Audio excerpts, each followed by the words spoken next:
চুপকে সরাবে বললো ছাত্ররা, আমরা সাপোর্ট দিলাম। আপনারা বাগড়া দিলেন, বললেন না বদলানো যাবে না, আমরা বললাম নতুন সংবিধান লাগবে। আপনারা বাগড়া দিলেন, বললেন না পুরানাই সহি, এই সরকারের ম্যান্ডেট নাই, বদলাইতে পারবে না। আমরা বললাম আওয়ামী লীগকে নিষিদ্ধ করতে হবে, আপনারা বললেন না না না না না, আমরা নিষিদ্ধ করার কে, নিষিদ্ধ করবে জনগণ। তো আমরা কি জনগণ না? আমরা হরিদাস পাল? আমরা বললাম আওয়ামী লীগকে নির্বাচন আসতে দেওয়া যাবে না, আপনারা প্রফেসর ইউনূসকে যা কয়ে আসলেন না না না আওয়ামী লীগকে নির্বাচন আনতে হবে, আসবে নির্বাচন করবে। সারা দেশে একটা জাতীয় ঐক্যমত তৈরি হয়েছে ইসকন নিষিদ্ধের বিষয়ে। আপনি যাই বলে আসলেন প্রফেসর ইউনূসকে, আপনারা চান না ইসকন নিষিদ্ধ হোক। আপনি বলতেছেন বিভাজন, অনৈক্য। আপনি শুরু করেন আগে অনৈক্য। আপনি ইন্ডিয়াকে খুশি করার জন্য আপনি আওয়ামী লীগের নির্বাচনে আনতে চান, ইসকনকে নিষিদ্ধ করতে চান না, ইন্ডিয়াকে খুশি করার জন্য। আপনি কি ভাবছেন ইন্ডিয়া আপনাদের প্রচুর পেন দিবে? হ্যাঁ, জিয়া রহমানকে কে মারছে? ইন্ডিয়া। বিডিআর আর্মি অফিসারদের কে মারছে? ইন্ডিয়া। আপনাদের এত বছর ক্ষমতার বাইরে রাখছে কে? ইন্ডিয়া। আপনি কি জাতির সাথে মশকরা করতেছেন মির্জা ভাই? আমরা যেটাই বলি সেটাই না, বিভাজন তো আপনি করতেছেন। তার মানে হইতেছে ঐক্য মানে আপনার মত মাইনা নেওয়া, আপনার অনুগামী হওয়া, আপনার দাসত্ব করা, এটা আপনার কাছে ঐক্য। হাসিনা আমাদের বলতো উন্নয়ন বিরোধী, আর আপনারা ক্ষমতায় যাইতে না যেতে নতুন টার্ম আবিষ্কার করেছেন ঐক্য বিরোধী। বাহ, খুব মসৎকার। ঐক্য মানে কি জি হুজুর করা আপনার সব কথায়?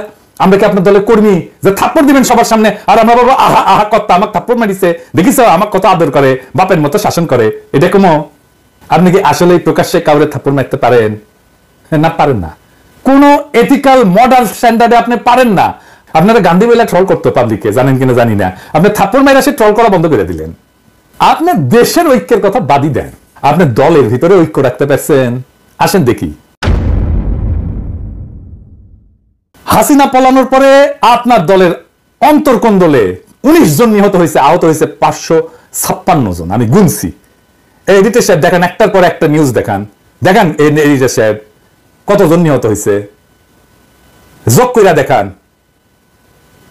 মির্জা ভাই আপনার নিজ দলের লোক তার সহযোদ্ধারে মারছে, প্রত্যেক 5 দিনে একজন মারা গেছে, প্রত্যেক দিন গড়ে 5 জনের বেশি আহত হয়েছে। আপনার নিজ দলের ঐক্য নয়, আপনি দেশের ঐক্য কেমনে কায়েম করবেন?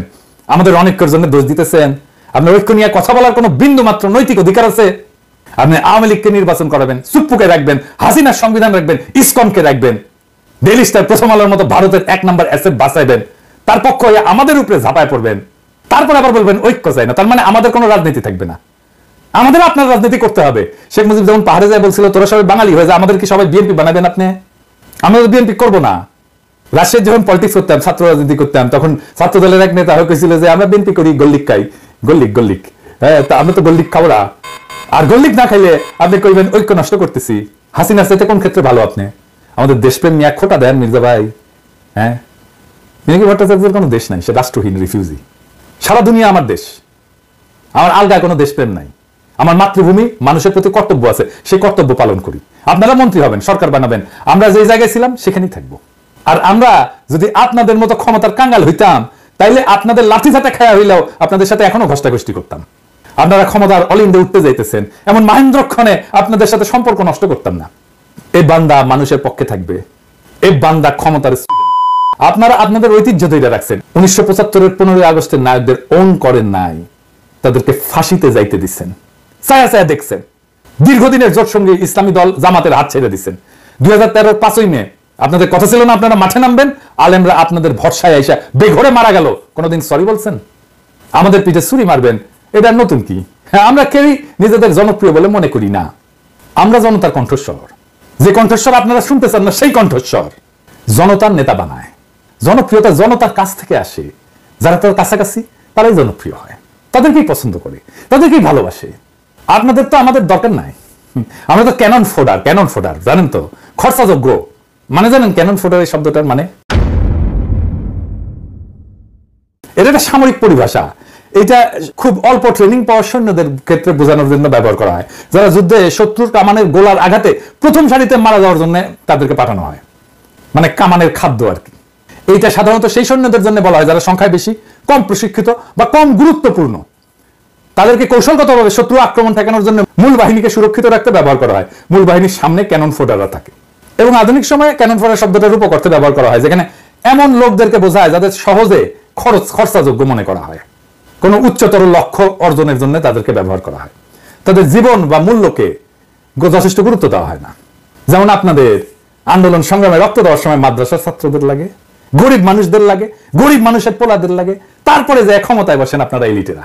ওরা ক্যানন ফোডার, আপনার ক্ষমতায় যাওয়ার সিঁড়ি। আপনাদের প্রথম আলো আছে, ডেইলি স্টার আছে, মোদির ভারত আছে, বাইডেনের আমেরিকা আছে। আমরা কোন হরিদাস পাল? আমরা সেই প্রথম সারির সৈনিক। আমরা নির্বাসনে থাকবো, আমরা মইরা গিয়া আপনার ক্ষমতায় যাওয়ার সিঁড়ি তৈরি করে দিব, রাত নাই দিন নাই অ্যাক্টিভিজম করব, তারপরে আমাদেরকে পিছে ছুরি মেয়েরা আপনারা তার উপর দিয়ে যে সিংহাসনে বসবেন। আপনাদের লজ্জা হইলে না নবাবের আমন্ত্রণে যে লড়াইয়ের সাথীদের বিরুদ্ধে কথা বলতে? নবাব মানে সংবাদপত্র মালিকদের সংগঠন, এর প্রেসিডেন্টকে জানেন? সেই দুর্বৃত্ত ব্যবসায়ী একা আজাদ। এডিটর সাহেব দেখান তার ভিডিও। প্রথমত আমি তোমাকে চাই, শেষ পর্যন্ত তোমাকে চাই, আবার দেখান। মাননীয় প্রধানমন্ত্রী, আমরা উন্নয়নশীল দেশ থেকে মধ্যম আয়ের দেশে উন্নীত হতে যাচ্ছি। অনেক অসম্ভব আপনি সম্ভব করেছেন। ব্যবসায়ীরা নিরাপদে ব্যবসা করতে পারছেন।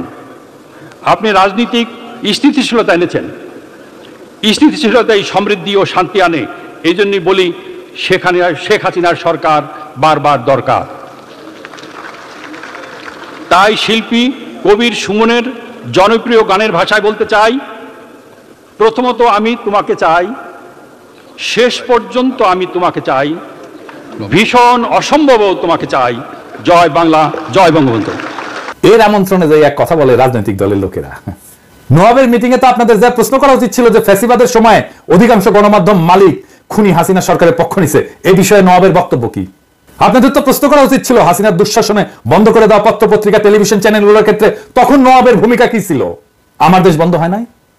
সংগ্রামের সম্পাদককে তার অফিস থেকে টাইনে নিয়ে আসে মাইরা পুলিশের দেওয়া হয় নাই? কেন তারা এই নিয়ে প্রতিবাদ করে নাই? সেই নীরবতা ফ্যাসিস্ট সরকারকে সমর্থন জানানো না? দিগন্ত টেলিভিশন বন্ধ হয় নাই?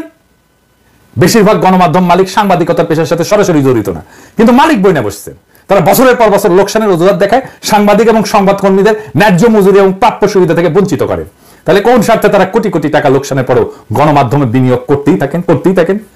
দেশের মানুষ এই রহস্যের উত্তর জানতে চায়। প্রথম আলো, ডেইলি স্টার স্বাধীন সাংবাদিকতা করে? আসেন আমরা ঠিক এই নবাবের এই প্রোগ্রামের নিউজটা দেখি, সেটাই পর্যালোচনা করি। এইখানে প্রথম আলো নিউজ করছে, এখানে যারা আমাদের গেলাইছে তাদের কোট করছে। দেখেন এই যে দেখেন কে কে গেলাইছে, নামগুলো দেখান। মনে হচ্ছে সবাই আমাদের গেলাইছে যারা গেছিল, তাই না? আচ্ছা দেখেন এবি পার্টির মুজিবুর রহমান মঞ্জু কি বলছিল এই প্রোগ্রামে, পুরোটাই শুনেন। আমি খোলামেলা ভাবে বলছি, প্রথম আলোর বিরুদ্ধে অভিযোগ কি, ডেইলি স্টারের বিরুদ্ধে অভিযোগ কি? যারা অভিযোগ দিয়েছেন দুই পক্ষকে নিয়ে কি বসা যায় না?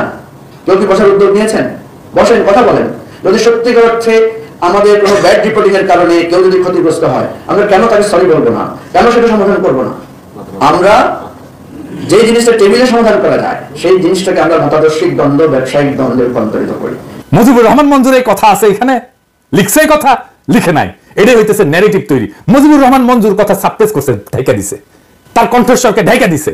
নাগরিক কমিটির নাসির গেছিল, সকল ইসলামী দল গেছিল, তারা ভালো বক্তব্য দিছে, আমরা শুনছি কে কি বলছে, তাদের ধন্যবাদ জানাই। কিন্তু প্রথম আলোর মতির দ্বন্দ্ব যারা মালিশ করছে তাদের আমরা ক্ষমা করব না। মির্জা ভাই ওবায়দুল কাসের বলছিল না যে পালাবো না, দরকার হইলে মির্জা ফখরুল সাহেবের বাসায় যে উঠবো, ঠাকুর গায়ে একটা বাসা আছে না? এদিন সাহেব শোনানো দেয়, পালাবো না। কোথায় পালাবো? পালাবো না, প্রয়োজনে ফখরুল সাহেবের বাসায় গিয়ে উঠবো। কি জায়গা দেবেন? না হলে ঠাকুর গায়ের বাড়ি আছে, ওই বাড়িতে গিয়ে উঠবো। আমার ধারণা ওই কাউয়া কাদের কাওয়া সাউন্ড দেন, মনে হয়েছে কাওয়ার সাউন্ড দেন, আরো জোরে দেন, হয়েছে। আমার ধারণা ওই কাউয়া মরিছে, মইরা ভূত হইয়া মির্জা ফখরুলের কাদের চাপিছে, ওর বাসাত না, ওর কাদের চাপিছে। মির্জা ফখরুল আর এক কাউয়া হচ্ছে। ফাইনালি বিএনপি বলি, আপনারা তো ক্ষমতা নেবেন, তাই না? ক্ষমতা যাবেন সে আশাত আছেন। আমরা বিজনেসে একটা অ্যানালাইসিস করি, ভুকা বলে, ভুকা, VUCA মানে জানেন না? আচ্ছা, ভুকা হইতেছে এটা মডেল আর কি। সেটা হইতেছে যে কোনো প্রতিষ্ঠান বা যে কোনো কার্যক্রম পরিচালনার ক্ষেত্রটা অস্থিতিশীল এবং সবসময় জটিল পরিবেশের মধ্যে থাকে। ভুকা শব্দটা একটা বিশেষ বৈশিষ্ট্যের প্রতিনিধিত্ব করে আর কি। ভিতে হচ্ছে ভোলাটিলিটি, অস্থিতিশীলতা। ইউতে হইতেছে আনসার্টেনিটি, মানে অনিশ্চয়তা, ভবিষ্যতের ঘটনা বা ফলাফল সম্পর্কে অস্পষ্টতা। সিতে হচ্ছে কমপ্লেক্সিটি, মানে জটিলতা, আমরা তো জানি। আর এতে হচ্ছে অ্যাম্বিগুইটি। এটা অ্যাম্বিগুইটির বাংলাটা হইতেছে এটা এমন একটা পরিস্থিতি যেখানে যে তথ্য আমরা পাইছি এটা অসম্পূর্ণ এবং বিভ্রান্তিকর, ফলে সঠিক সিদ্ধান্ত নেওয়া কঠিন হয়। তো যে কোনো বিজনেসে ভুকা অ্যানালাইসিসটা করতে হয়, তাছাড়া পরিবর্তনশীল পরিবেশে টিকে থাকা যায় না, দ্রুত এবং কার্যকর সিদ্ধান্ত গ্রহণ করা যায় না। এটা ছাড়া নেতৃত্বের যে দক্ষতা এটা উন্নত করা যায় না। এই ভুকা অ্যানালাইসিসটা ঝুঁকি পরিচালনা এবং সুযোগ সৃষ্টিতে সাহায্য করে। রাজনৈতিক পরিস্থিতি অস্থিতিশীল, আনসার্টেন, কমপ্লেক্স আর অ্যাম্বিগুয়াস। দুনিয়ার কখন কোথায় কি ঘটে যাবে আর আপনার ক্ষমতায় যাওয়ার স্বপ্ন দূরে সরে যাবে।